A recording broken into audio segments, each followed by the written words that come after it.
Hi, this is Jamie from Antelope Beads, here with a tutorial on some basic knotting and doing some knotting in between beads like you see here. I'm showing you some sections of some finished sample designs. You can see the finished designs at the Ideas and Inspirations page of antelopebeads.com. But for this purpose, I want you to really focus on these sections where there's leather knotted in between the beads. I've used 1mm leather on these three samples, and I know that's a little bit difficult to see here between the beads, but you can probably tell a little bit the differences in width of the different knots. So here I've just used the simple overhand knot, and the piece in the middle here I've used the double overhand knot, and this back piece I've used the triple overhand knot. So you can at least see, I think, that this is wider than this. But to help you out, I've made those three knots on a little bit wider cord. Here's a 2mm leather cord where I've made the three knots. So we've got the overhand, the double overhand, and the triple overhand. So again, you can see the differences in widths in them. And I'm going to show you how to make each one, and they're just pretty darn easy. As with anything in beading, they're each going to take a little bit of practice, but I think you'll find that this knotting technique is one that you can master pretty darn quickly.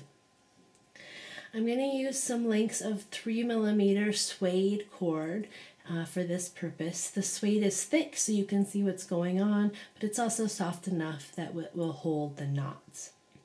So for the overhand knot, I'm sure you've all done this before. I'm simply going to make a loop with my cord, take this top piece, put it from back to front through the loop, and pull.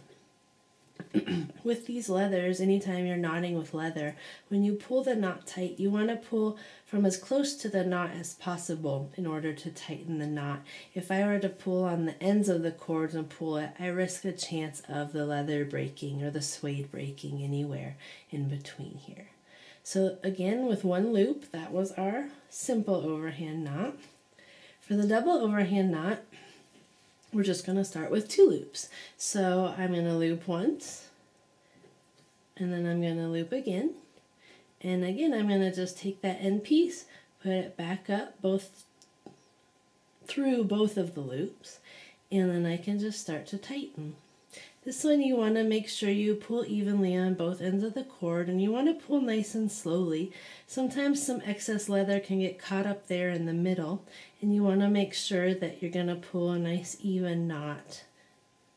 So nice and slow, and once you do that, you'll get it to tighten up in the center there, and there's your double overhand.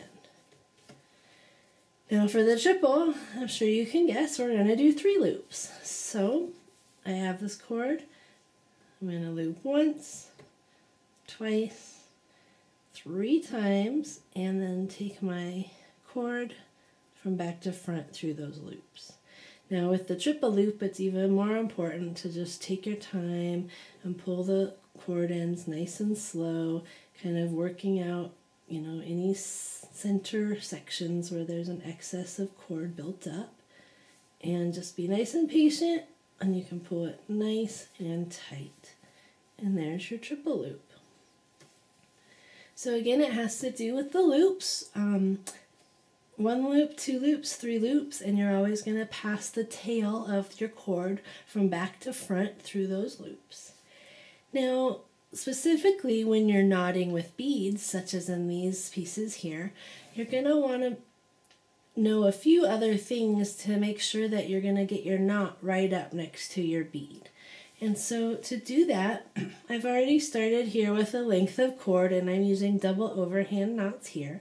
So I've already knotted a few, and I've strung on 1 more bead, and now I'm ready to do another knot. So I just generally take my index finger and hold it here close to that bead, and I'm going to make my loops around my finger. So I've got 1 loop there and the second loop, and again take my cord end, put it from back to front through those loops. And here, because I don't have 2 ends of leather to work with, I kind of have to push that knot forward while I'm pulling the leather back at the same time. And I kind of have to try to do this with basically one hand, my dominant hand, while I'm holding the beads and the cord with my other hand. So I just want to hold it tight and just continue to push that knot toward the bead while I'm pulling it with my back fingers here. So I'm pushing it with my thumb and forefinger and pulling it at the same time back here. And so that's going to get me a nice close knot.